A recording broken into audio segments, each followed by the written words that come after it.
What if your exhaustion isn't a failure of willpower, but a survival mechanism?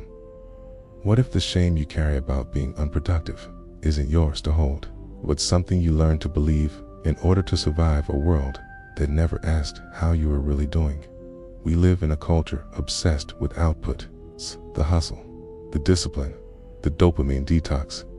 And if you're not rising at 5 a.m., running 10 miles, and building a brand in your spare time, you're falling behind. You're lazy, you're broken, you're weak. But here's the truth. Laziness is almost never the problem. In trauma psychology, something called the freeze response, one of the nervous system's core survival reactions, alongside fight and flight. When the body detects danger and there's no way to escape, it shuts down. You go numb, you dissociate, you disconnect. From the outside, it just looks like ... nothing. You're not fighting, you're not running, you're just sitting there, scrolling, zoning out, avoiding, overthinking, doing anything but what you're supposed to do. And so, we label that stillness as laziness. We call ourselves procrastinators, losers, stuck.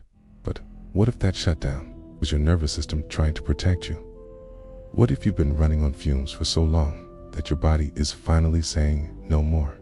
This video isn't about productivity hacks.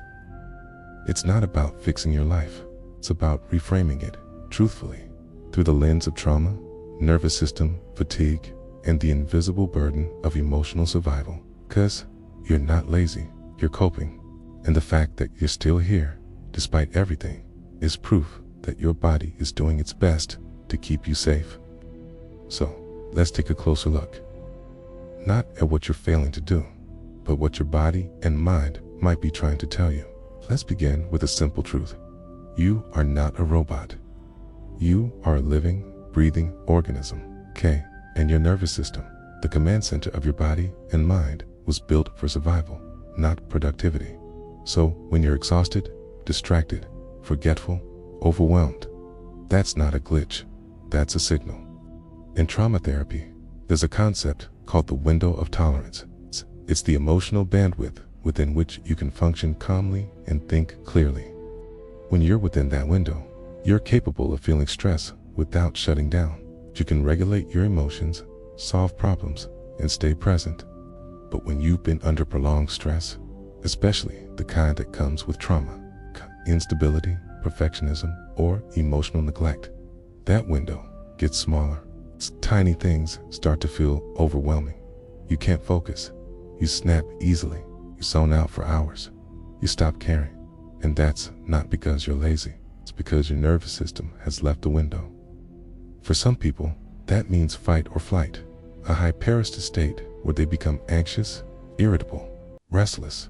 But for many others, especially those with complex trauma or burnout, it means freeze or collapse.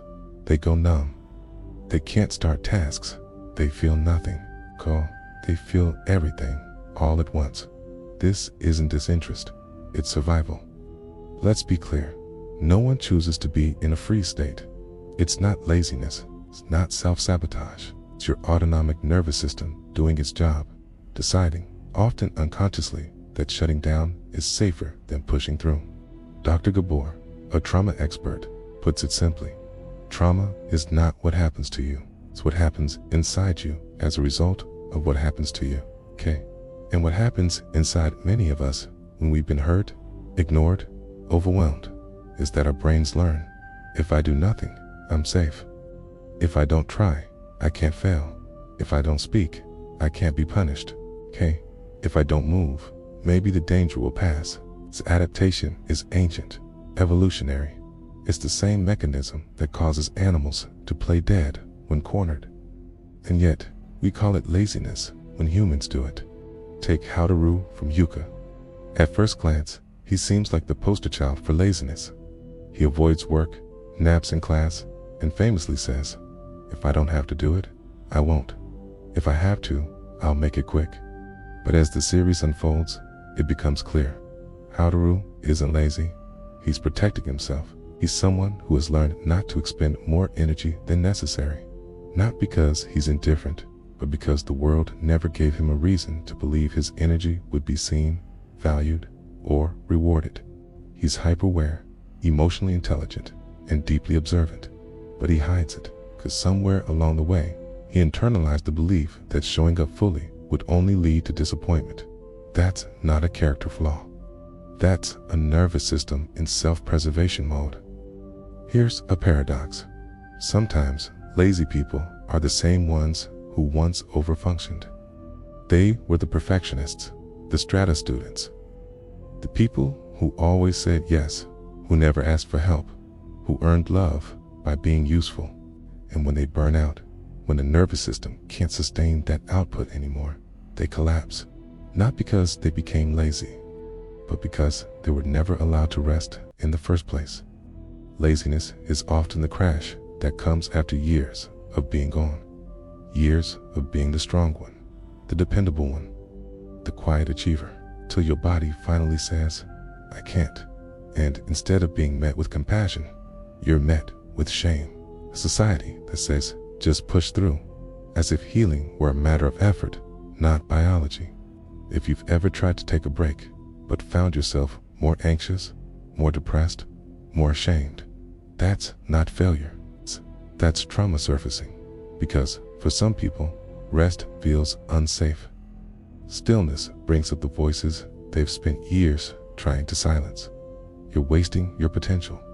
You should be doing more. You'll fall behind. This is the internalized capitalism, perfectionism, and emotional neglect talking. You're not resting wrong. You just haven't been shown how to rest without guilt. And learning that takes time. It takes unlearning. It takes softness, the kind that says, you don't need to earn rest. You're allowed to exist, even when you're not achieving. What if the part of you that you call lazy is just tired, not just physically, but emotionally, spiritually? What if that version of you, the one who scrolls endlessly, who leaves texts unread, who can't get out of bed some days, isn't broken? What if it's the part of you that kept you alive? You don't need to shame that part. You need to listen to it. Some people don't burn out because they did too little. Okay? Burn out because they spent their whole childhoods trying to be enough. And now, when the world tells them, just get up and try harder, all their body hears is, keep performing. Keep pretending you're okay.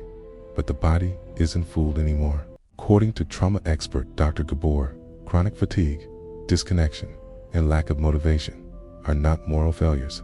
They are adaptations. Okay? They're the echo of unmet needs, emotional needs that were dismissed, neglected, or punished in early life. Needs for rest, for attention, for being held in your pain without being told to get over it, right? The child who is never allowed to express their distress will learn to repress it. But that distress doesn't disappear. It lodges itself in the nervous system, waiting for a moment of safety to be felt. In other words, what looks like laziness may actually be emotional shutdown, not apathy, not defiance, but a body still holding pain it never got to release. Consider Boji, the main character of Ranking of Kings. He is small, deaf, and underestimated by almost everyone. From the outside, he appears passive, unable to speak, unable to fight, constantly smiling even when he's being mocked. But look again, Boji isn't lazy. He's sensitive. He notices everything. It's a tremble in someone's hand, the subtle shift in their eyes, the way people speak around him, assuming he doesn't understand. And he takes it all in, quietly, desperately, because that's what children who have been overlooked learn to do. Monitor everyone else in hopes of finally feeling safe. Boji's survival isn't built on defiance. It's built on hypervigilance. Stillness is not weakness.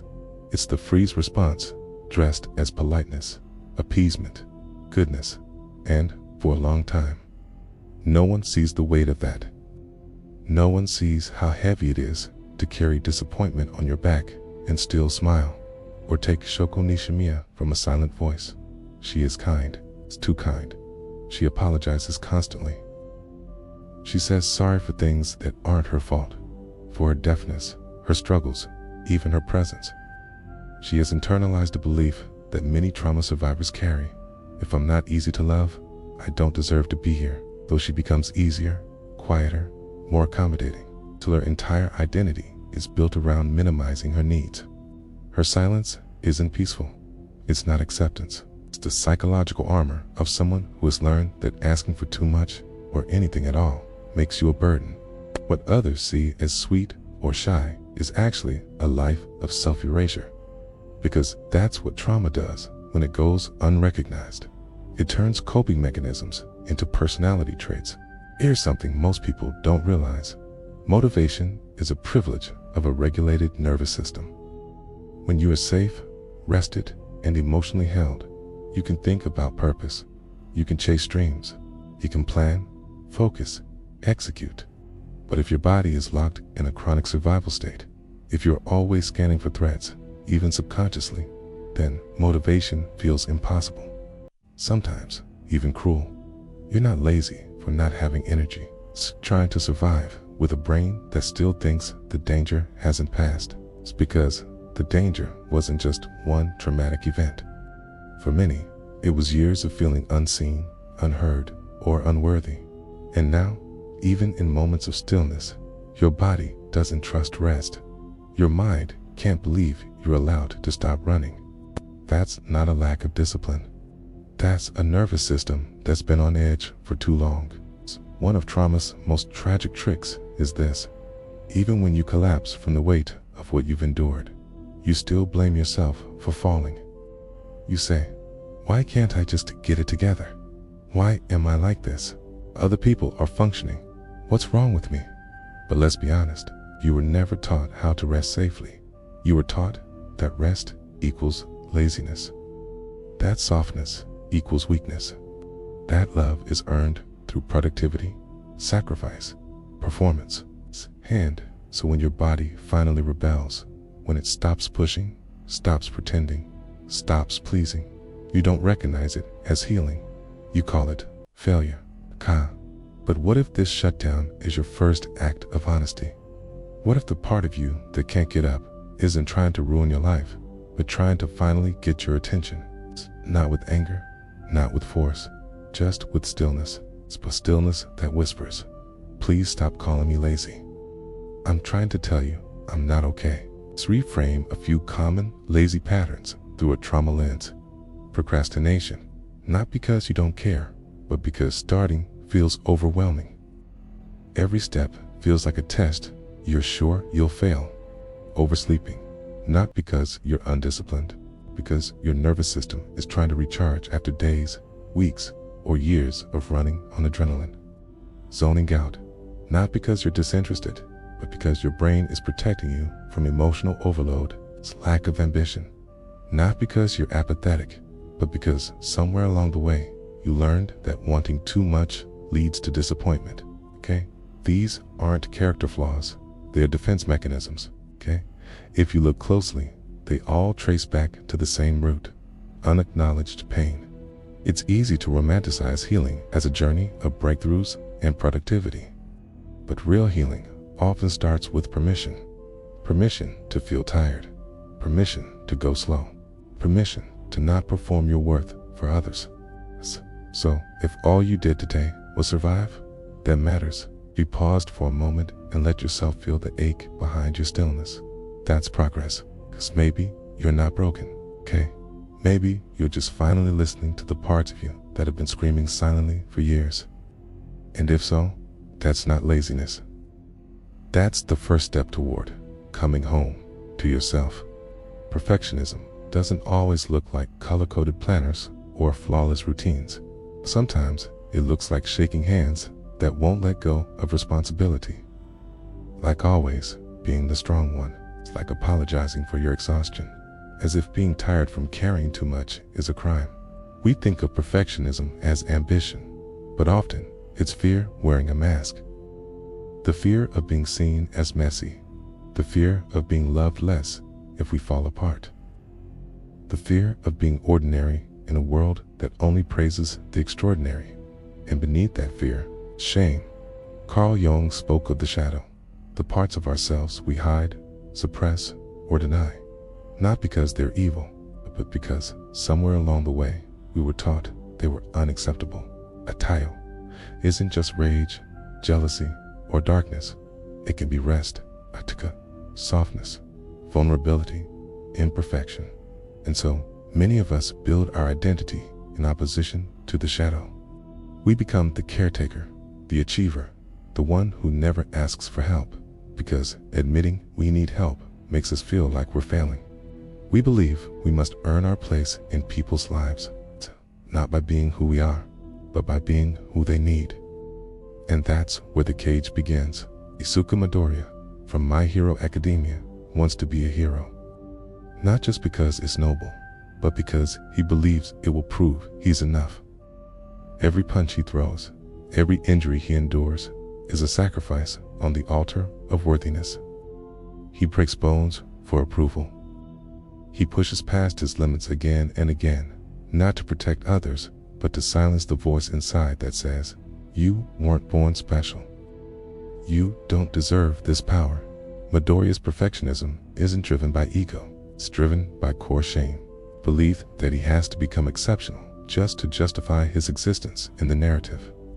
And so, he hides behind relentless effort, selflessness, smiles. But when does he rest? When does he grieve the childhood he lost, the softness he abandoned? The answer is, he doesn't, because perfectionism doesn't allow for pause, only progress, even when it's destroying you. Then there's Levi Ackerman, from Attack on Titan, the clean freak, the stoic soldier, the man who never misses. But behind that precision is a graveyard of grief. Levi has lost everything: friends, comrades, mentors, over and over. And he's internalized the belief that the only way to survive is to never let go of control. His cleanliness isn't just a quirk, it's a metaphor.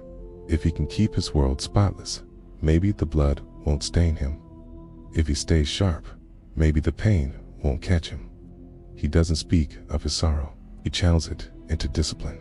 Because if he stops, even for a second, the floodgates might open, and then who will protect everyone else? Levi doesn't just repress emotions, he weaponizes their absence. But underneath the silence is a scream he's never allowed to voice. Here's the trap. Perfectionism teaches us to numb ourselves in the name of performance. We skip meals, we abandon sleep, we hide our sadness behind productivity. And when the cracks begin to show, when we finally can't keep up, we feel ashamed of the collapse. We call ourselves lazy, weak, dramatic. But that's not collapse. That's the body's rebellion. It's the nervous system saying, I can't be everything for everyone anymore. I can't keep pretending I don't need care. We don't burn out because we're lazy. We burn out because we've been running from our own shadow, from the truth that we are already enough, even when we're not exceptional, even when we're soft, even when we stop.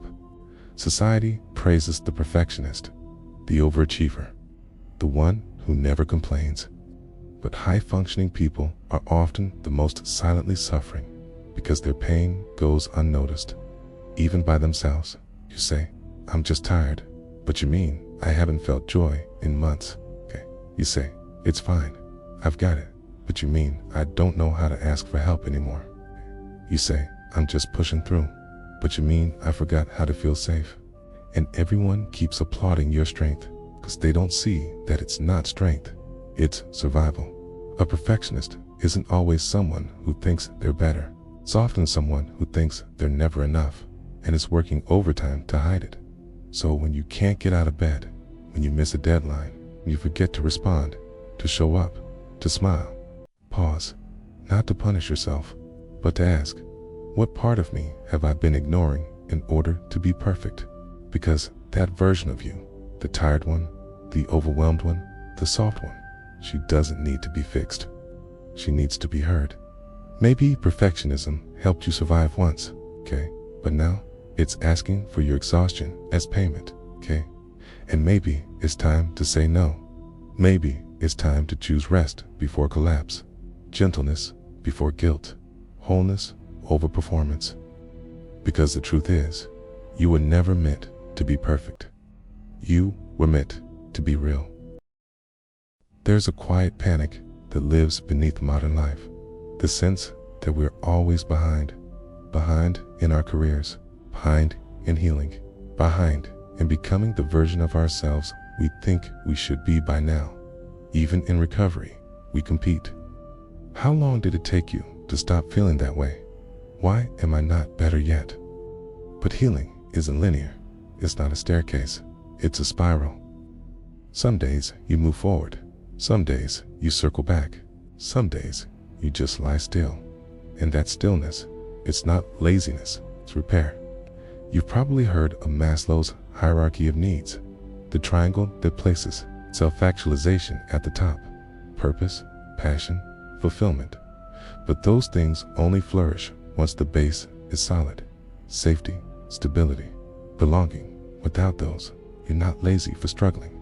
You're just human, missing a foundation. It's hard to write a novel when your nervous system is in fight or flight. It's hard to set goals when your inner child is still asking, "Am I safe yet?" Modern culture glorifies self-improvement, but it rarely asks, "Is your nervous system okay?" If you're not growing, maybe it's not because you're undisciplined. Maybe it's because your body hasn't felt safe in a very long time. Holly, the wise wolf from Spice and Wolf, isn't in a rush to prove anything. She drifts with the seasons, laughs easily, retreats when she needs solitude. Her power doesn't come from relentless action, but from her ability to pause, to observe, to reflect. Even when traveling with Lawrence, she doesn't force forward motion. She values pleasure, slowness, the sanctity of not doing. Holly reminds us that motion isn't the same as momentum, that stillness isn't the same as stagnation. Sometimes the wisest thing you can do is wait, not out of fear, but out of respect for your own rhythm. The world you live in wasn't designed for nervous system safety: constant notifications, never-ending goals, comparison disguised as inspiration. Everything around you whispers, "Do more, be more, don't stop." Even rest has been commodified, marketed, optimized.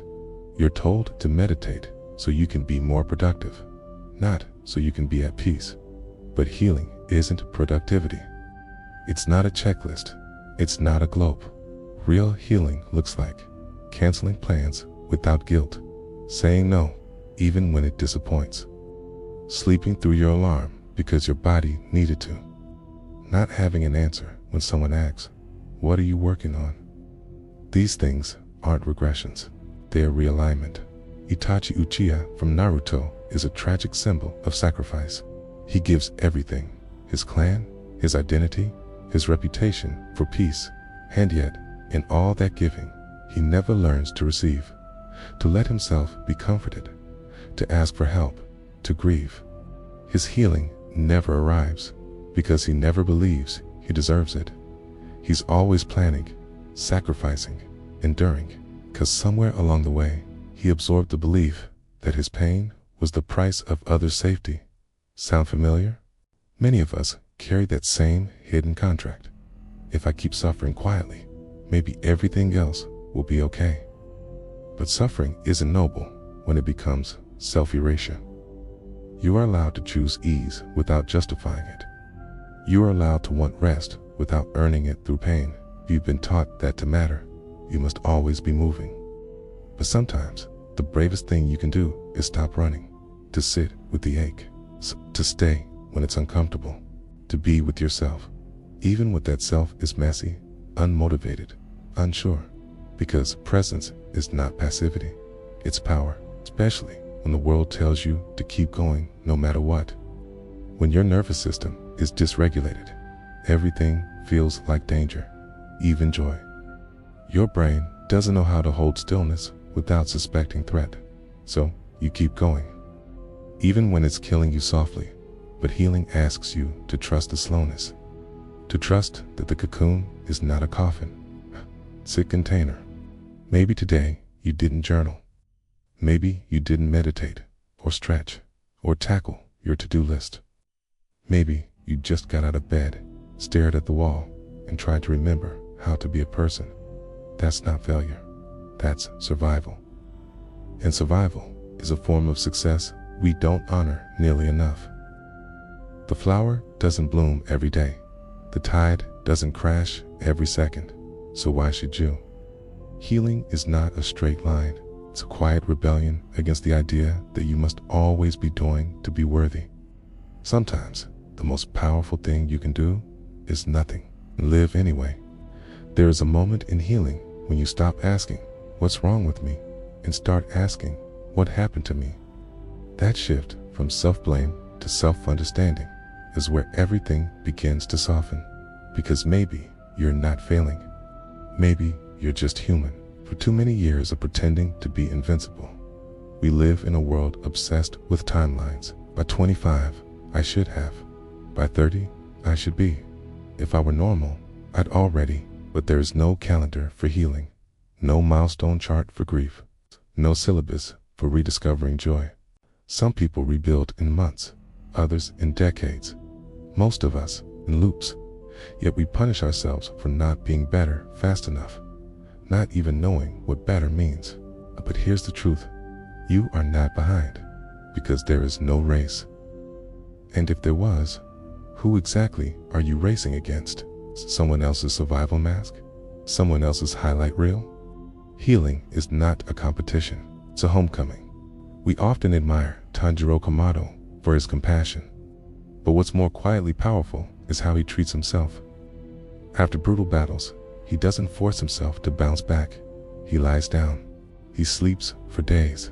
He rests. He doesn't call it weakness. He doesn't apologize, because he understands. Recovery is not optional. It's survival. Even in his lowest moments, Tanjiro doesn't abandon himself. He grieves. He feels. He listens to his body. And still, he continues. Not through force, but through gentleness. It's not just his sword that makes him strong. It's that he never confuses rest with failure. We tend to think of effort in extremes. Try harder, do more, be better. But what if trying looks like not giving up on yourself today? What if it looks like making toast, answering one message, taking a deep breath instead of spiraling? Survival isn't always cinematic. Sometimes it's simply showing up when it hurts. You don't need a victory arc to be valid. You don't need a breakthrough to be worthy. Sometimes the most heroic thing you can do is exist through another sunrise. Even if your hands are trembling, even if your heart isn't in it yet, you stayed, and that matters. Most of us didn't grow up learning how to rest. We learned to perform, to please, to produce. So, when we stop, when we sit still, the guilt kicks in. Why am I doing nothing? But nothing isn't nothing. It's recovery. It's integration. It's the nervous system rebooting after a lifetime of emergency. You are not meant to be a machine. You are not designed to run without pause, without care, without kindness. Your body isn't betraying you when it slows down. It's protecting you. And your spirit isn't broken when it can't find motivation. It's mourning something you haven't given yourself time to grieve.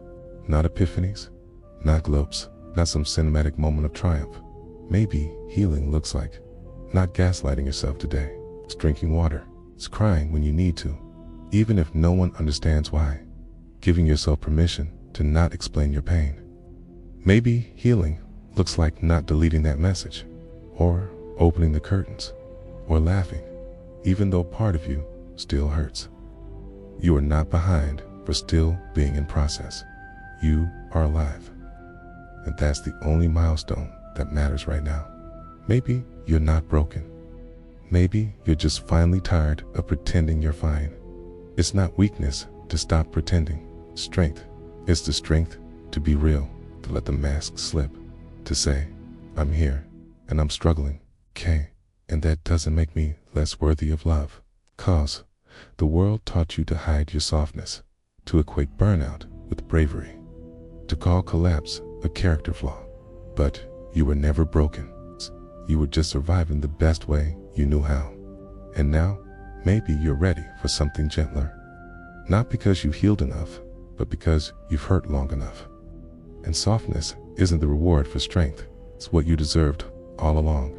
Breathe before you reach for the next task, before you scroll away to something productive, before you fall back into the rhythm of proving, fixing, performing.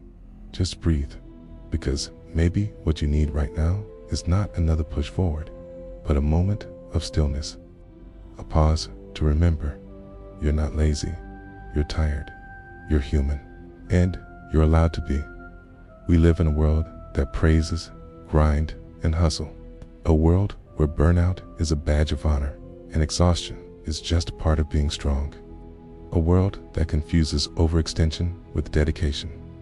So it's no wonder that when your body whispers, slow down, you feel guilt, you feel fear, you feel like stopping means you failed. But the truth is quieter, softer. Rest is not a reward. It's not something you have to earn with productivity. It's not something that only comes after you've proven your worth. It's something you need because you exist, because your nervous system wasn't built to carry this much, this fast, for this long, because life isn't supposed to feel like survival all the time. And sometimes just getting through the day is enough. Sometimes the strongest thing you can do is admit you're not okay and stop pretending you are. Maybe the reason you can't get up isn't because you're weak. Maybe it's because your body, your heart, your spirit are asking for gentleness, not another demand, not another goal, but compassion. Radical, unapologetic compassion. You're not behind. You're not broken. You're not failing because you're tired. You're allowed to be tired. You're allowed to move slowly. You're allowed to not have it together. You're allowed to rest, not as a prize for doing more, but as a practice of being human. If something in this video echoed something inside you, a sentence, a character, a truth you hadn't let yourself feel, write it down in the comments. Put it into words, not for the algorithm, for you. Because saying it out loud is how we reclaim ourselves.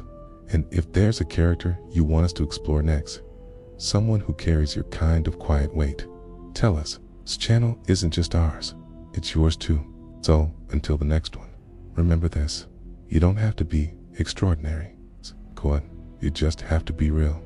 You're not here to be a machine. You're here to be whole.